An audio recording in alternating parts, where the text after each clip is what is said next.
নমস্কার বন্ধুরা, মিনি ব্লগে তোমাদেরকে অনেক অনেক স্বাগত।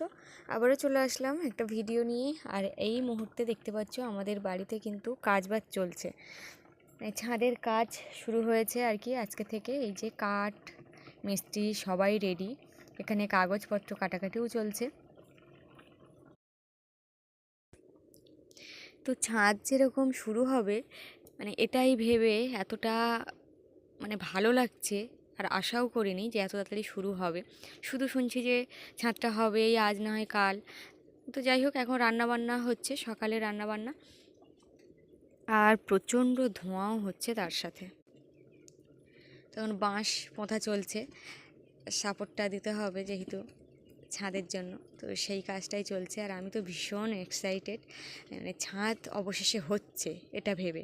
আর এই যে এর উপরে একটা হাফ ছাদ হবে, এটা বাথরুম, তার কারণ কিছু জিনিসপত্র রাখা হবে তাই।